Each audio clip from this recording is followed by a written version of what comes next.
Hello, what is going on, everyone? I thought I would make a little video today talking about some future matchups going on in the UFC.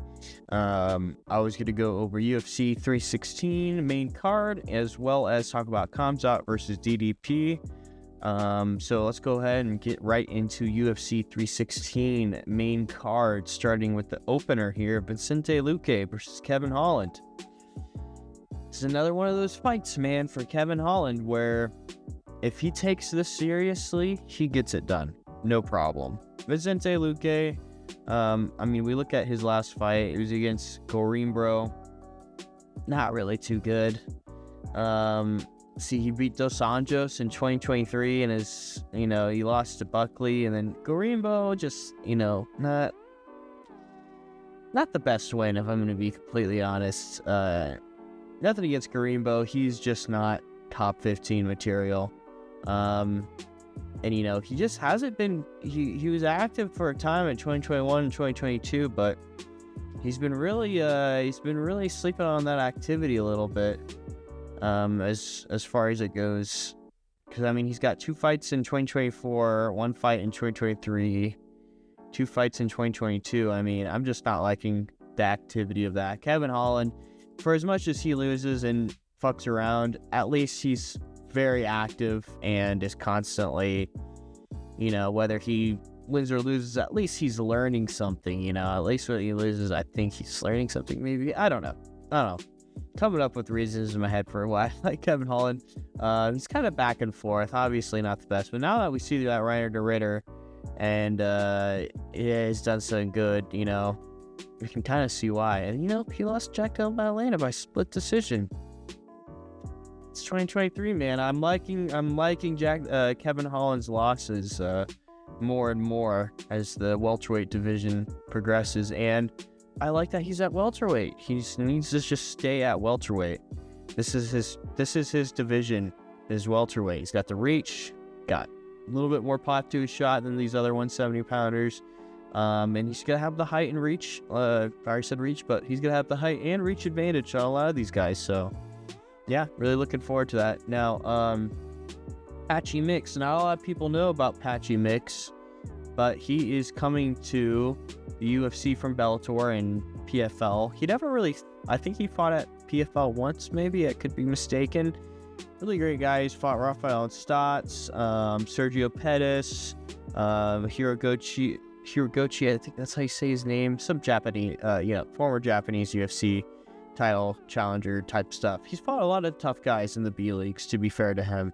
And he's young, he's in his prime, and he's coming to bantamweight on a short notice fight against Mario Batista, who many people are looking forward to lose, especially, with his fight with Jose Aldo. Mario Batista really ruined his reputation as a fighter. He could have all straight knockouts, and then after that Jose Aldo fight, man, people just do not like him. I think Patchy Mix gets this done, if I'm going to be completely honest with you. I know this is short notice, so this is going to play into Patchy Mix's hands, because he's such a good grappler, man. I don't think Mario Batista's going to be ready for the grappling of Patchy Mix, and I think, if anything, too, Patchy Mix probably knee him into the face or get some other good strikes in there against Mario Batista. But we'll end up seeing with that. But I'm leaning with Patchy Mix on that one by sub, either like first round or second round. I guess I should say too what my prediction for a finish for Vicente Luque and Kevin Holland. I think Kevin Holland is going to be a TKO against Vicente Luque, if I'm going to be completely honest. But anyways, moving on to our feature fight. This is a weak feature fight, man. Are you kidding? Mario Batista versus Patchy Mix should be the feature fight, if we're gonna be completely honest, over Kevin Gastelum and Joe Pyfer. I said Pyfer. Glad they updated his hair. That Turkish hairline's looking amazing. Man, just like how I predicted when my last, I forget what card he was on, that I ended up pulling out of Kevin, I think, I don't know if it's Joe Pyfer or Kevin Gastelum. It was on the Mexico card. It's Joe Pyfer pulled out, getting some stomach some sort of stomach bug or something in Mexico. So, yeah, I got Joe Pyfer to win. Dude's going to probably knock him out brutally in the first or second round. Maybe not brutally because Kevin Gastelum has a hell of a chin, but it's going to be a TKO where the ref is going to be like, all right, well, Kelvin, if you're not going to be throwing back, like, I have to stop it. You'll probably protest it, but, I mean, Joe Pyfer, apparently it's harder than the gun, so maybe he's the first one that's going to put Kevin Gastelum out cold. Be pretty interesting to see. Yeah, Kelvin Gastelum, man, he's done. He's done. He's not there anymore as to be in the top 15 even, honestly. I was gonna say top 10, but yeah, not even top 15. I mean, he last beat Rodriguez. You know, he did not beat Chris Curtis. I stand by that. Pretty sure Cannonier beat him, but like, again, for the activity for Gastelum, man, I feel like he's had a lot of fights like just not really active. It's crazy.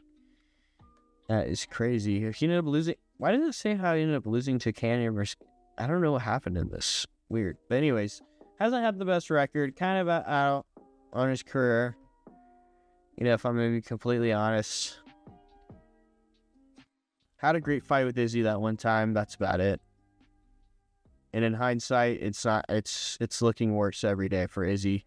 Every time Kevin Gastelum loses a fight. Because if Kevin Gastelum was still in the top 10 or top 5, that fight would be looked back a lot more favorably for Izzy. But now it's starting to look less and less favorable for Izzy because of how terrible Kevin Gastelum is working out. And yeah, Joe Pyfer, man, he's just going to come in and, you know, uppercut or hook or hit something with Kevin Gastelum that he's just not going to be able to shake off. He's just short, and he's just not good for the... I mean, 6'2 versus 5'9", 75-inch reach. It's all there for Joe Pyfer. TKO round 1, round 2, honestly. Then we have Kayla Harrison versus Juliana Pena. Now, this one might be a little bit closer than I think odds makers might think.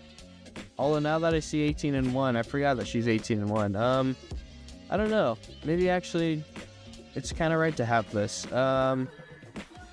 See, Kayla Harrison's last fight was against Vieira.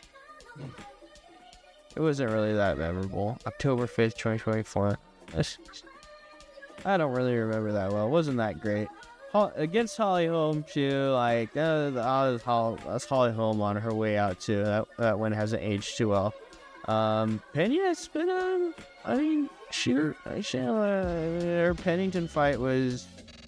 but hey, she's beat Amanda Nunes, alright? Yeah, so, you know, you can say whatever you want. Look at this. I can't believe, look at this activity here. 2022 Nunes, and then 2024. My gosh. What are these women's divisions, man? They are just, they're not too great, are they? Yeah, I think it's... I was saying it's a little bit closer, but now thinking about it, I think maybe Kayla Harrison does get her out of there. I mean, just look at the builds, man. I mean, look at the shoulders and arms and the legs compared to this 5'6", 5'8". Slightly longer reach for her, but yeah, just physicality wise, Kayla Harrison's just gonna take her down, do whatever she wants to her. If I can kind of imagine, I can really see her getting bullied on the ground. I don't see her being able to throw up any submissions or anything like that Kayla Harrison's not going to be able to just also out-muscle, honestly. So, yeah. I got Kayla Harrison probably around, like, 2 or 3 submission, honestly. Maybe even a TKO. Just ground and pound for Kayla Harrison. But, yeah, Juliana Pena, you know, I was trying to think maybe this fight is going to be a little bit more even. But now looking at the odds and stuff, I'm not feeling it for her.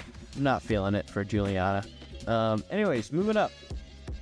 Old Sugar Sean O'Malley versus Merab Dvalishvili. Now, this is interesting because Sean O'Malley, he lost his last fight to Merab, and they're rematching after Merab won his last fight against Umar. I really think Sean should have had an in-between fight. I know he was getting healed up and, you know, all that surgery and stuff like that, but man, I think him versus Piotr Jan, could have been a really great fight. To have him really prove himself to be in that number one contender spot against Merab, because his fight against Merab was just, I know he had some good moments, but for the most part, it just wasn't as back and forth as, and as like, it could be anyone's fight and stuff during it. It was really all Merab. But I would like to see Sean O'Malley win this. I really would, and I think he's definitely going to have a better game plan this time. I've been seeing him doing a lot of breath work, a lot of ab workouts, and that's really great. That's really what I want to see with him, especially with the abs and the cardio and stuff like that. Getting that core strength to be able to really, suck up and, get Merab off of you and stuff. That's going to be key for Sean O'Malley. And now that he's getting at I forget what surgery it was, something for his hip, having that dealt with and being able to train, now any injuries, at least that we know of, it should be a better fight this time. Sean O'Malley can always catch Merab. Merab has been knocked out before. I forget which fight it was, but I think it's like Ricky Simone or something like that.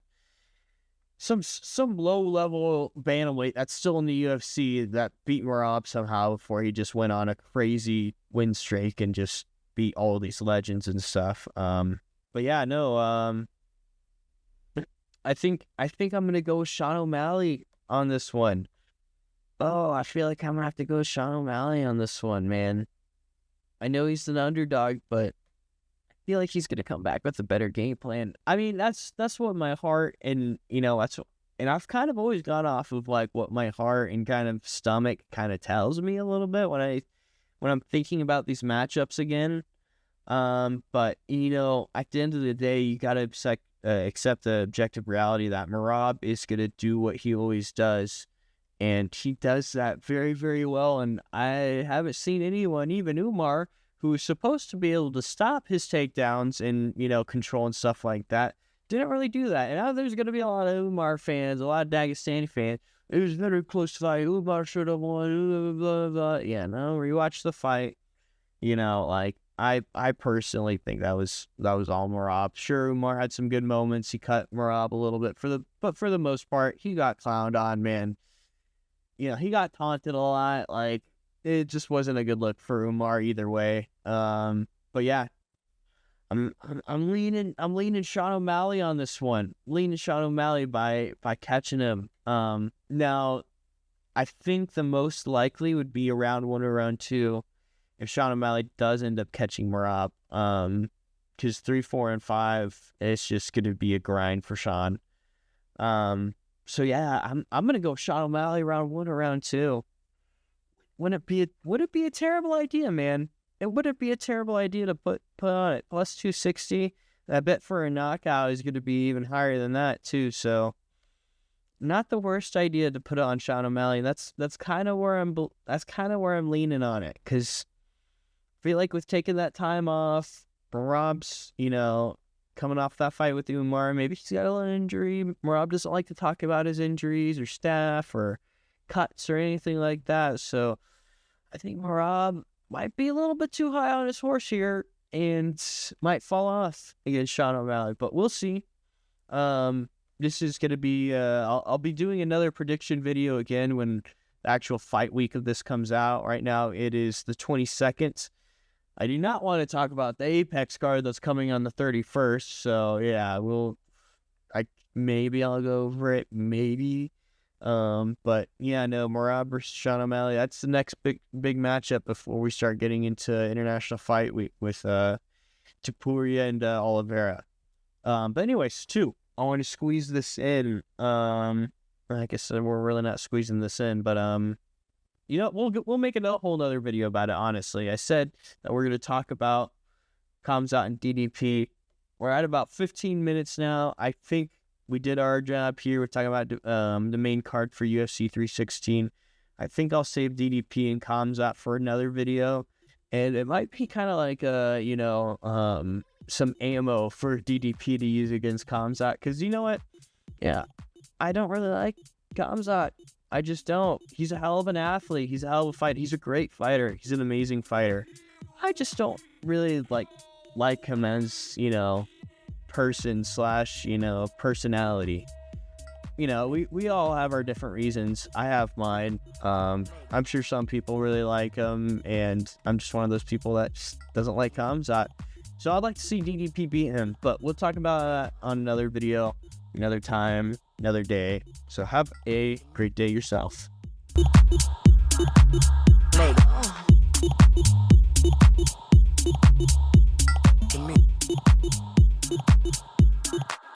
Later.